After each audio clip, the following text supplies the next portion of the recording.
Publishing for Profit podcast is brought to you by Ghostwriters & Co. Earn more money by publishing better content and learn how to increase your thought leadership so you can build your brand. Head over to ghostwritersandco.com for more information. That's ghostwritersandco.com. And now, your host, Joel Mark Harris.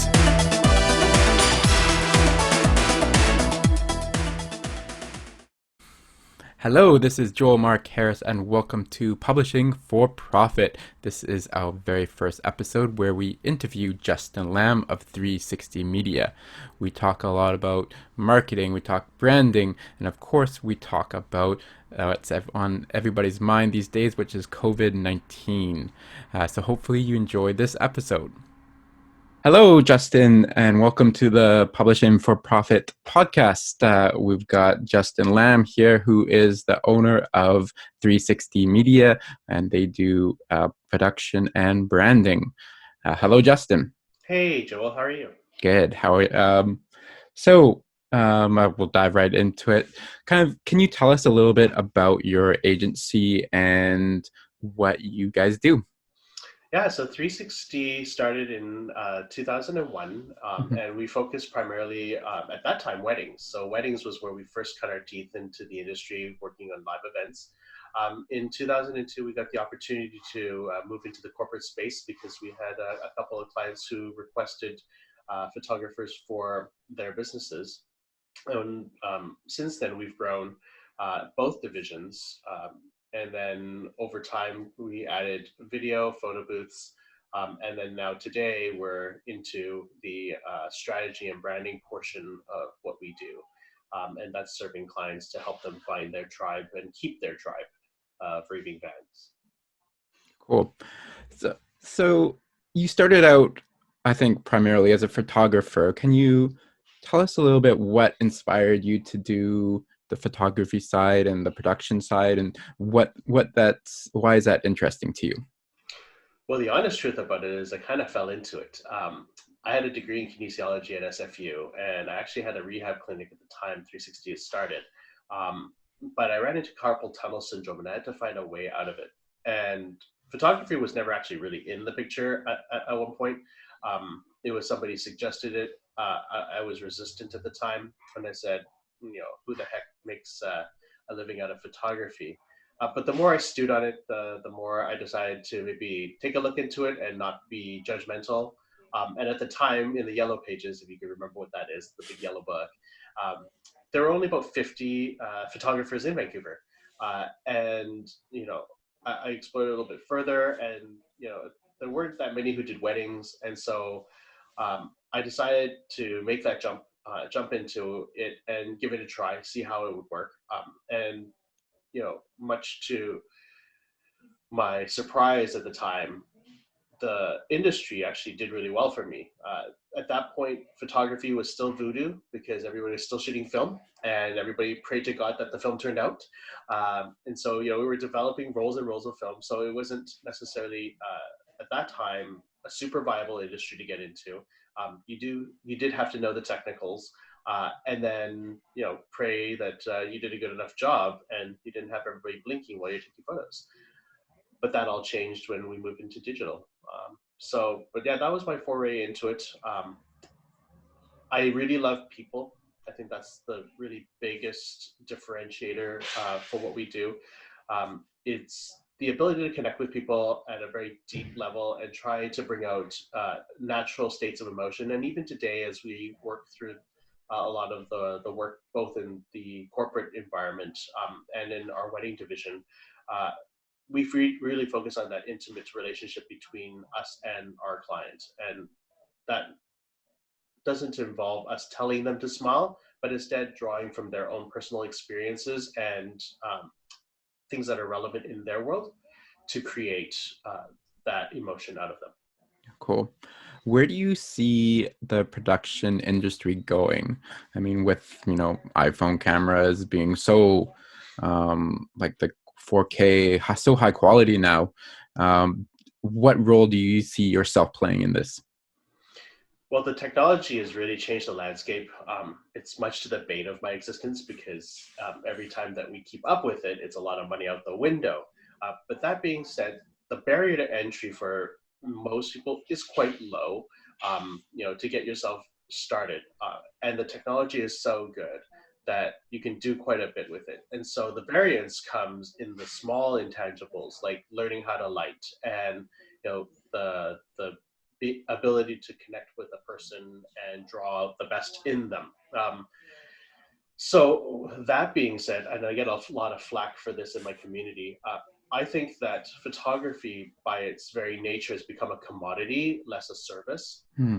And I think people value it less. Maybe not so much value it less, but put a lower emphasis on the photographer end of things. I think they value images. I mean, that's why Instagram is so popular, and that's why TikTok is still picking up. People still love it, but I think the acceptance for the level of quality has decreased. They're willing to accept a lower standard, but higher volume model, and that sort of turns us as a service industry into more of a commodity. Unless you're extremely boutique and you have a real special sauce about you where you can command a higher dollar, I think the average is becoming a commodity. Cool. Can you walk me through, because I went through this process, but walk us through your onboarding process, because I think it's really unique and it's not something that a lot of other, photographers, production agencies actually do. Yeah, for us, because we have a deep connection with wanting to produce brands, and because we're storytellers by nature, the onboarding process for us is really a comprehensive look at everything.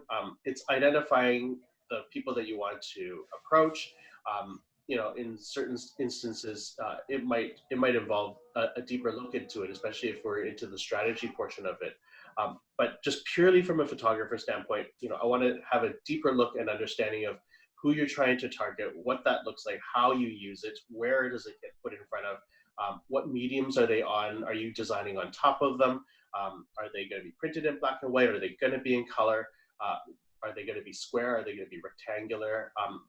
And the whole 9 yards. And that allows me then to craft a visual, an aesthetic that will jive with the brand and not necessarily impose my own brand and my own biases to it. It's to really understand and then embody that brand for the client. And then for our agency portion, it's much the same, but we dive deeper into that comprehensive evaluation. Cool. So I think photography production, video production is a part of an overall content marketing strategy that you obviously are very skilled at. What are some things businesses can do to help with a content marketing strategy? I think the first thing that a company should really focus on is creating a solid brand. And that means that you're understanding not only what you stand for and what you believe in, and how the people in your organization move that needle, but then also understanding the type of people that attracts into your ecosystem. And if the people that you want to attract and the people that you are attracting aren't the same, then you need to look at the marketing strategy first before you get into the production and whatnot. Because if you have muddled marketing and you're not really quite sure what and who you want, and if you're not attracting those people currently, then that disconnect will translate into whatever medium you're doing, whether it's copywriting and things that you're doing, or in the production end where we're doing photography for, or video for those people. What so for brands, if you start with brand, I've had clients come and say, I don't really care about brands. What would you say? They just want sales. They just want, to make money, basically. What would you say to those people who don't think about their brands in a strategic way? Well, one of the things that we do, and it's something that when we did it with you, we didn't really need to because I think you understand brand very well. But for clients that don't understand brand, I do have an audit and survey that they must conduct. And one, it gives them context and gives me context of what it is that they believe in. And if they're resistant to that, then they're not going to be my clients, because the Mm-hmm. clients that we have are people who are deeply involved and deeply care about their business. And if they're caring about the bottom line only, then that likely doesn't serve us, because we as a company value relationships over the money. And if a person is straight after the goods and straight after the sale, the chances are that we don't align culturally. And I would rather say no than to pick it up, regardless of how good that money is, because I Mm-hmm. know that at the end, I'm going to end up having to put on what you. I don't know if I'm allowed to swear here, but Sure, go for it. okay. But I tack on the asshole tax, so to speak, and that's, there's a level of which you're willing to work at, and then there is a level that you have to charge above for you to be happy and do it with a smile and want to work with an individual, because he or she is a dick face. And so if you're going to be highly resistant and highly combative to the process that you've hired us for, and you like what our secret sauce is and how we've done it for other people, then you're interrupting what makes us special and how we get that. And if that's the case, then we're just going to battle back and forth, and then the end result is nobody's going to be happy. And I'm not going to be happy about what I've done for that individual, because then I'd feel slimy about doing something where I didn't believe that their brand was pushing out something that that they believed in, or that I would want to believe in back. And then for their end is that they're going to distrust what I've said as a brand. And yeah, that's never good for any party. And it's hard sometimes, because sometimes they do throw a fairly huge chunk of change. But to say no to that takes integrity, and it takes a real fortitude about it, to resist the money over ethics and morals. For sure.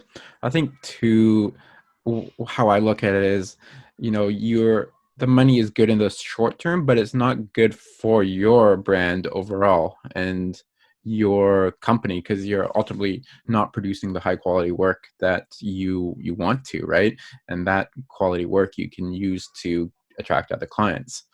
Yeah, Um, and you think about it though, but like that's the part that's hard, because sometimes it's not the small people, because the small people, like the small business owners, are easy to say no to. But mhm, when you get like a big shiny object, like a Rogers or a Samsung, or in our case a lot of the financial industry mhm. people, it's sometimes really hard to say no.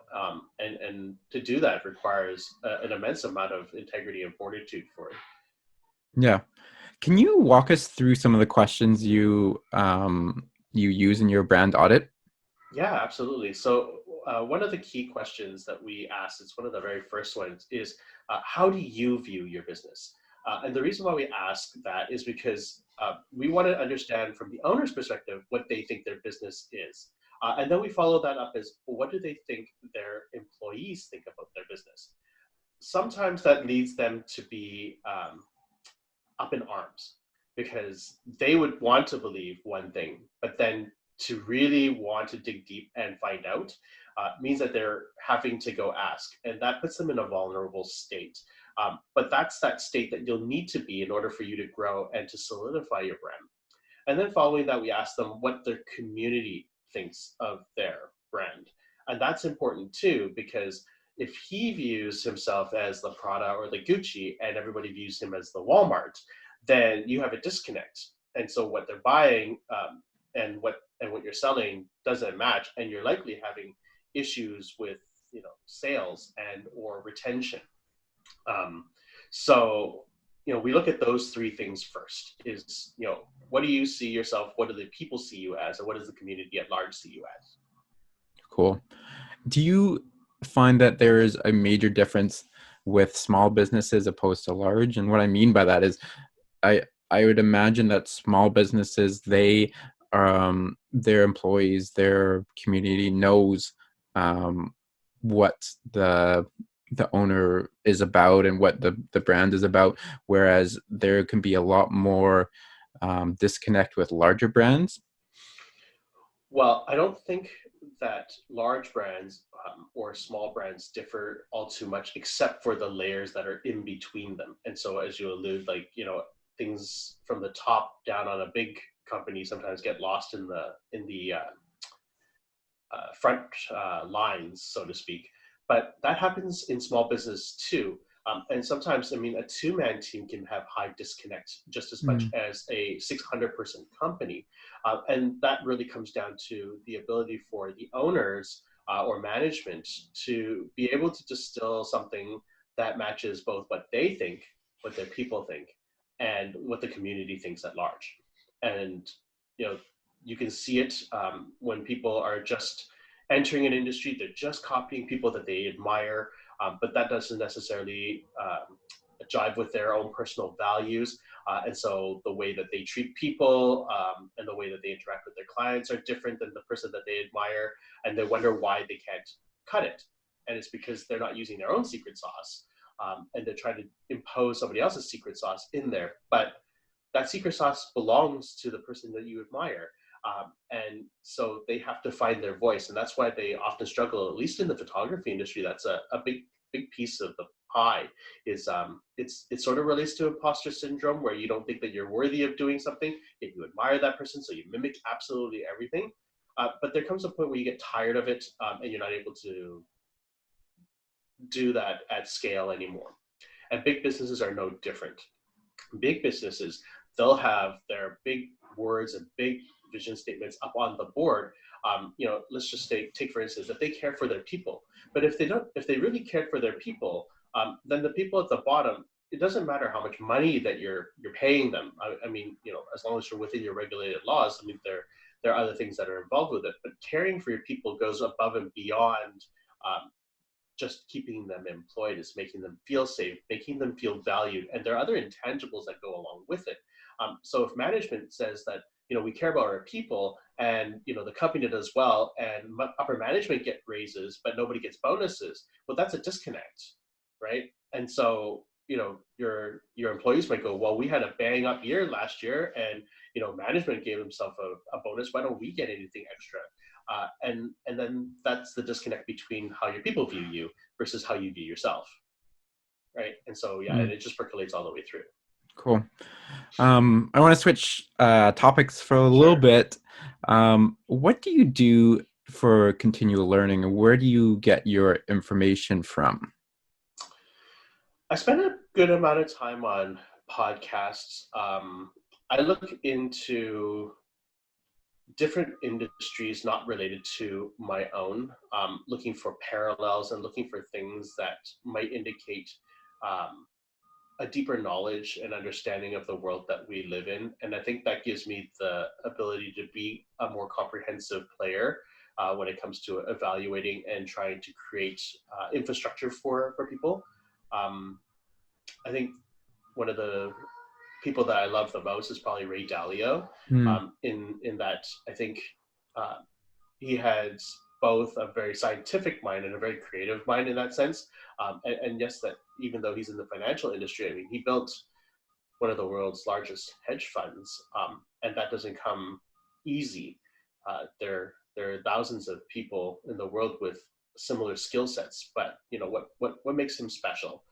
And what type of wisdom can I extract from somebody like that? And then the motivational side of things, more so to keep you hungry for knowledge, and that's the Tony Robbins, that's the Robin Sharmas, the Jay Shettys, the Gary Vaynerchuks. I think a lot of those people echo some of the sentiments that I've held. And I guess that's why I resonate with them. It's because I had those beliefs prior to encountering them.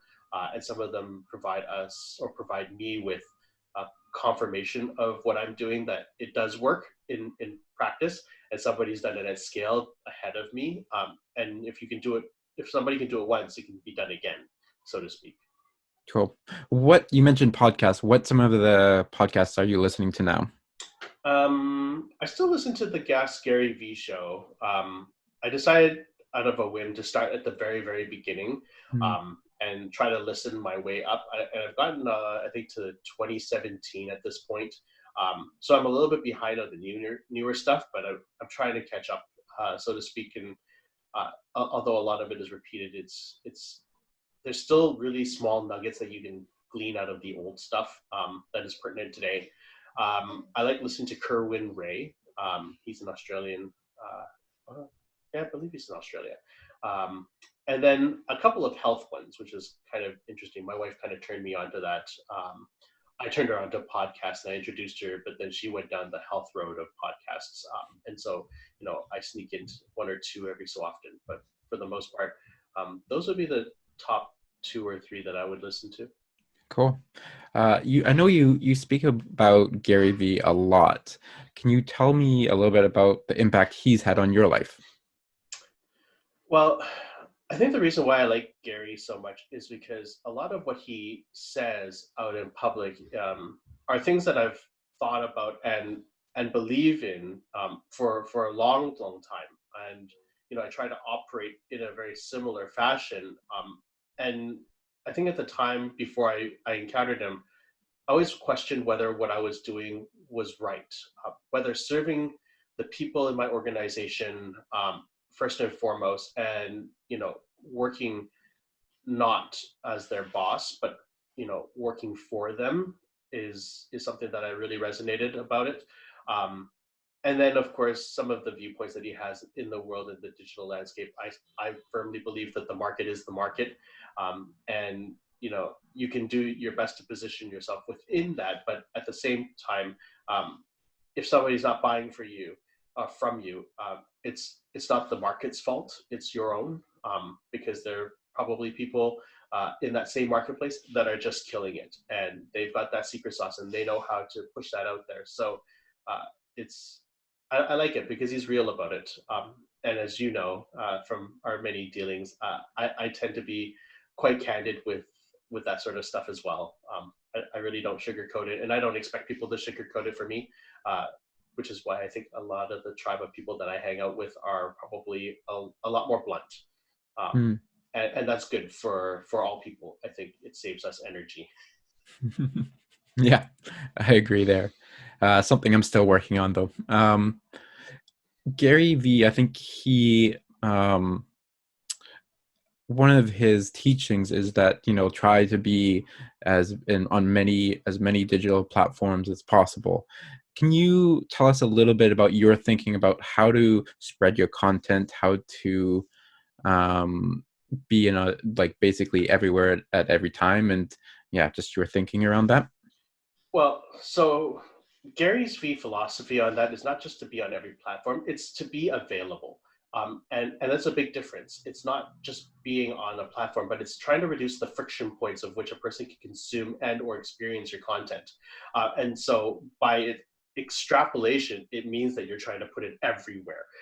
But it's not necessarily duplicating the same content absolutely everywhere. It's curating that content so that it's fits on the platform that you're using it on. So, whether it's on Facebook, whether it's on LinkedIn, each one has a different tone and voice. Whether it's a podcast, make it easier for your market to consume. And the reason why that is because the TV is no longer the front and center of our attention. And in fact, that's our front and center of our attention, right? And because everything is tied into that phone, we are at a point of our lives where you're going to have to be on all these different platforms because each person is on there for a different reason. And you're not going to be able to reach the masses traditionally. And so that just means that you have to roll up the sleeves and be, right in it and distributing your content across all these different platforms. Cool. Is there a book or a series of books that have impacted you? And if so, why and in what way? Okay, so I'm really bad with titles. So those who are listening to it, take it with a grain of salt. But I really do love leadership books. One that in particular was given to us by a mutual friend, Mark, is one by Jocko Willink. And that is, I have it, but okay. It Yeah, is. I know the one you're talking about. It's on the Uh, tip of my tongue, I think. I know, and I read both of the books. And like I said, I'm really really bad with it, and that's the other part is like I read a book and I'll tear through it and I'll take whatever nuggets of wisdom, but I might not necessarily ever remember where it came from. Um, so yeah, I apologize to everybody, but Jocko Willink is Extreme Ownership. That's the one. Yes. Okay, so Extreme Ownership is one of them, and then he has another one. And again, I'm going to remember the title halfway through, so if I squirrel, please excuse me. The other one that I really like is Principles by Ray Dalio. Um, I have it on audiobook. I regret not buying the hardcover, but once everything's back and I'm running, I probably will buy the hardcover. Other ones that I really enjoy, actually I enjoyed The Corporation. Hmm. I don't know if you've ever read that I've one. never, But no, yeah, never read that yeah, one. that one's an interesting one. Was it Automatic Wealth is kind of an interesting one for Hmm. me, and that one deals with the finances and actually just the perpetual habits that we need to make in order to be successful. So I don't necessarily take it as automatic wealth and millionaire like most people assume, but I take it for its granular value about instilling small, minute changes over a long period of time yields great results, Hmm. and that's the crux of it. But those would be the big ones, and then all the stuff from Tony Robbins I like listening to, but I don't necessarily have any of the actual physical books. Yeah. I think for me, if there's one piece of advice that is the most important, is that taking those small actions exactly will yield big results down the line, and how, you won't see them, tomorrow, even a year from now, especially like, in my industry in SEO, those small steps, you will not necessarily see them soon, but, come 5 years from now, you'll be glad that you did them. Yeah, and I think people don't understand the value of copywriting Hmm. and the value of doing SEO work. Is at one point SEO was really quick to rise into the ranks of things, but Google and amongst all the other search engines, they changed those algorithms so frequently that trying to keep up with them and staying on top is a really difficult portion of it. But Hmm. what people forget is that the content that you put out now, it's supposed to be evergreen. It's allowing you to be indexed better and more robustly over a period of time. And as you said, um, uh, it's not about being immediate, but it is about being everywhere at a given time point. And you're gonna value what happens at that point. You're gonna have money coming in the door, and you're not gonna understand why that happened, because you'll just liken it to the latest and greatest thing that you've been doing, but it actually probably wasn't. It's probably the stuff that you did 3 years ago that is finally coming to fruition. Exactly. Yeah, I think people are not valuing that now as much Hmm. as they used to. How do you, going back, how do you practice extreme ownership in your life and in your business? Uh, Everything that we do in the business is to be accountable for ourselves, and I've instilled that from top down. In our organization, it's if a person messes up, and we have mess ups. I mean, every business does. And if you say you don't, then you're either very unconnected to your business, or you're just straight up lying. But we practice ownership in that I try to make it a safe place for our team to do, make, and grow. And all that comes with having mistakes. And some cost me a pretty penny. At the end of the day, it means that I didn't either provide them enough context or I didn't do my part in it. And it's when you own it that way, you make it safe for them to explore and be um, able to voice their needs from an organization standpoint and saying that, hey, I'm not being supported enough to make a proper decision or to conduct my work properly. Whereas if you're barking at them all the time, you're not taking ownership because you're pushing that off. You're not owning that you're not providing enough context and you're just frustrated because they can't do everything like you do, and nobody does. You know, that's because you are you and your decisions and your experiences all make that up. So when leaders are barking commands and they're expecting everybody to critically think, you can't have both. They don't critically think if you're barking commands and they're just having to follow them. And then it's like every other muscle. If you don't use it, you lose it. Mm. So if you want them to critically think, you have to give them that space to critically think. And we do that the same with our daughter. And that's extreme ownership. It's when you tell her something and you own up to it. And she catches you. I mean, kids are smart. Like mine is like a little lawyer, and she'll catch the little differences in words, and she'll use it against you. And rather than yelling back like most parents do, we acknowledge that she's caught us in the where they get the catch-22, and we let her win the argument, and that empowers her to critically think and not be a robot about things, which means that as she's growing up, she can make better decisions, and I can trust that she makes those decisions based on critical thinking and logic, and not just willy-nilly. So you'll watch my child at the age of 4 using an extremely sharp knife to cut vegetables instead of the safety knives, because I know that she has made critical thinking decisions on to put the knife down in a safe spot and then do something, versus like another child who has mom and dad watching over them all the time with safety scissors or safety knives, and not letting them critically think and explore. Cool. I think, yeah, that's one of the things that I'm very passionate about is um, teaching entrepreneurial skills to young people, because I think what you just said is super important. The critical thinking, logic. Are there any other skills from your journey through entrepreneurship that you would like to teach her or are teaching her? um, Empathy and compassion. I As much as a hard ass as I am, and this, from our role as leadership on our BNI chapter, but my stance on it is, I believe that giving the people the frame and context to do their work, and then letting them push those boundaries, allows things to be creative, and allows for solutions that I wouldn't necessarily think of, to come to light in an environment. And so much the same is I will do the same with Belle, my little one, and I'll lay out the context and the structure of which she is able to operate in, whether that's she has to be confined to a specific space for a certain reason.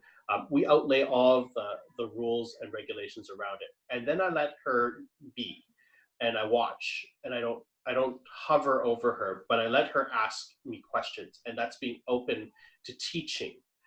And so we translate that here at the studio. I'll give them framework on what it is that needs to happen, the end result. But I let them do the calculus equation to get to that result. And then I ask them why they chose that. And that's part of being accountable. It's if they're doing it and they can't give me a real reason why they've done it, or they can't back that up, then I need them to reevaluate that. And that allows them to be critical thinkers, and to know that somebody at the other end isn't just going to take it for face value. Cool. So I want to talk about something topical right now. Right now, we are in the middle of a COVID-19 crisis, pandemic, whatever you want to call it. What, I think you have a very strong business mindset. What would you tell other businesses who have to either, drastically shrink their business or close down? What would you tell them to get through this time? Uh, so there's so many variables to that. So I'm just going to pick one particular avatar, and that's a budding and starting business. And anybody who's maybe seasoned can take it with a grain of salt, or extrapolate from this.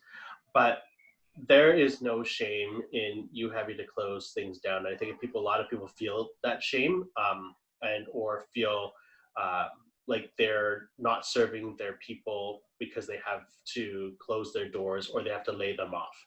Um, And the honest truth is you are trying to protect those people. And if you look at the flip side, by doing that, you're trying to live to fight another day.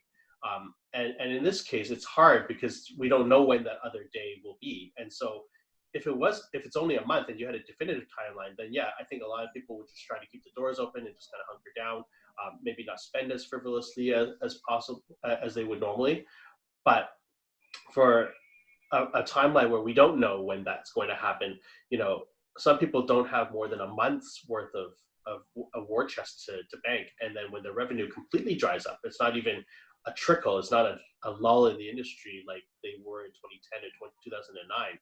I mean, it's a straight out stop for a lot of industries, and that's detrimental to cash flow.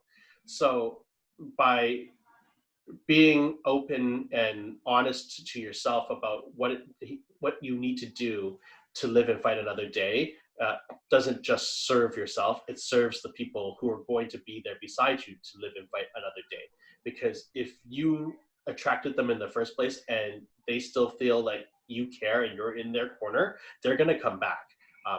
It's just a matter of time. And the other thing is don't be afraid that you might have to go get a job to support and bring and resuscitate your on life support business, because there's no shame in that either. I think a lot of people feel like once they put on the entrepreneur hat, going into getting a job is it's a knock on their pride. But they shouldn't look at it like that. It's living to fight another day. And if you're an entrepreneur by nature, you're going to find a way to come back.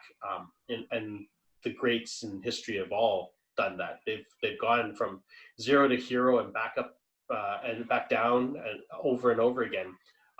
But the techniques and the willpower and the drive don't change. So I think that would be the one thing I would maybe advise people at this time. Cool. Yeah, I think for me, and I think for like a lot of other businesses, as you mentioned, it's not knowing, right? It's not knowing whether we're going to be in this for, a month, 2 months, 3 months, whatever.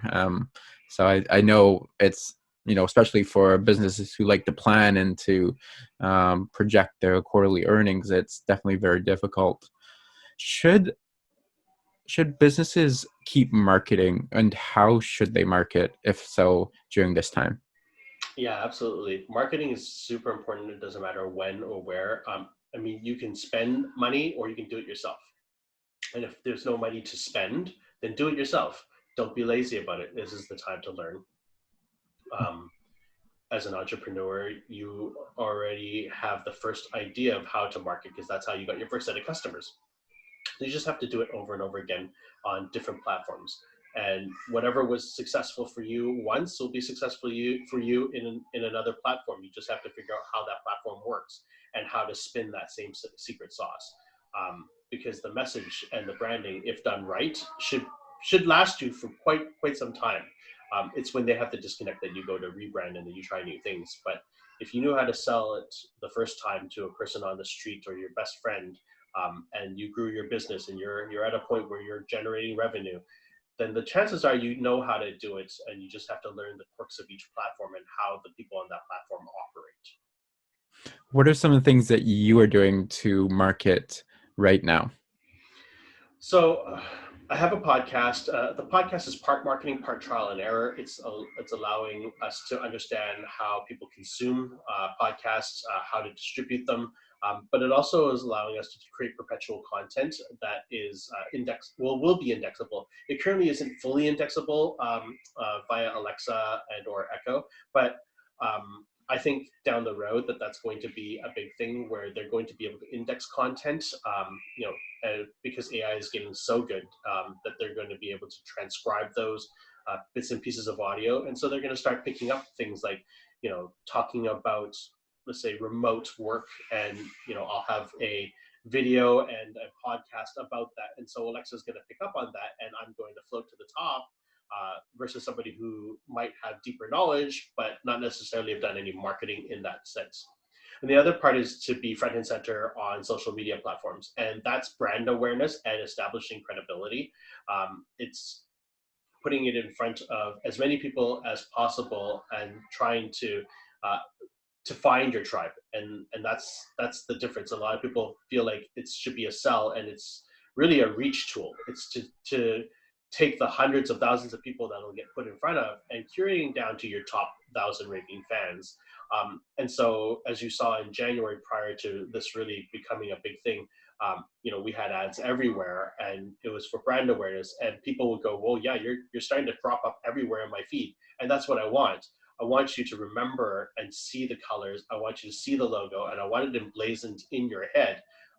And you know, the people who click through is being curated through, I mean, the proverbial funnel, but it's learning to find my tribe and those people who resonate with what's on our website and what we're producing and what we're doing for other people. Um, you know, of those 100,000 people, uh, you know, 10, 20 of them were going to go and click through and say, "Hey, I want to be part of this tribe." And that's what you really want, is you want the tribe of people who are going to be with you thick and thin. Okay. So would you I feel like there's definitely two types of advertising out there. There's the people who are just ignoring the whole crisis, the whole pandemic, and they're just using the same marketing messages that they used before, and often I feel like they're not working.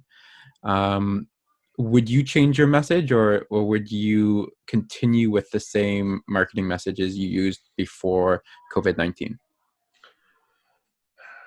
There's a different way to look at it. If you think about it this way, and I guess it depends on the industry that you're in and what you're pandering. Okay, um, you can change the message slightly to be more empathetic, but if you're selling a product that you think is useful to other people, you got to remember it's still a statistics game, right? It's you have to put it in front of enough people for them to want to purchase it, and that just means that you still have to do that same abrupt advertising. The message is the same, but the entry point, the way that you do it, the soft skill to get into that person's head is different. Okay, so the message is the same. It's still buy my product, Mm. but it's rather than saying, "Hey, like you have an abundance of money, I know you do, like buy my product." It's like, "Hey, I know times are tough, but have you ever considered that this could be a solution for the long term?" And I'm not asking you to buy it now, but I'm asking you to maybe consider it for when times are better. And you're farming it, and you are technically supposed to be farming rather than trying to hit them with direct sales. I think that nowadays people are very immune or very put off by like in your face, buy my shit kind of sales. And so it's still buy my product, but can you find a softer way to enter that conversation? It's being human instead Hmm. of being that sleazy used car salesman with the polyester polka dot suit. So would you still recommend, if you can, to do like Google advertising, do Facebook advertising, spend money on social media? Again, another variable. It depends on your financial runway, and it depends on the type of product or service that you are doing. Um, I think that there should be multiple prong approaches. If you have the budget, then putting out ads, specifically targeting uh, unique demographics that may not be affected as much by COVID-19. So things like, um, you know, there's there's funding for construction here, but I'm not sure where it is in the other parts of the world. But let's just say right now, medical is still a viable industry. Some consultants are viable. Digital marketing agencies can semi-viable. Frontline workers like nurses and stuff, they're still bringing in revenue. And those people you can target still. You can target the ultra wealthy who still have an abundance of money. With AdWords and whatnot. I think you just have to be strategic in what you're doing. The other part of that approach is then doing the long-term stuff, and that is doing stuff that's related to hold on, I lost you here. That's related to long-term keywording, that's SEO, blog work, doing things that are relatively free, like podcasts, YouTube videos, where the barrier to entry is like your phone and an internet connection. And that's just practicing your messaging. So there's two-prong approach rather than all paid or whatnot. It just depends. If you have the financial runway, get in front of the people now, because the cost per click is going to go down, because people aren't dumping as much money in. Mm-hmm. And so you can take advantage of the discounted sale, so to speak, just like you would in the stock market, and ride that until it comes back up to par, and you'll likely not be any worse off than if you waited. But I think right now, focus on the long-term keywords is a really big, important part. Cool. All right, Justin, we'll cap it off there. Thank you so much for being on the show. Where can our listeners find you? Well, I'm everywhere, as you can imagine. You can find us on YouTube, Spotify, LinkedIn, Twitter, Instagram, Facebook. So you can look up 360 Media for pretty much all of those.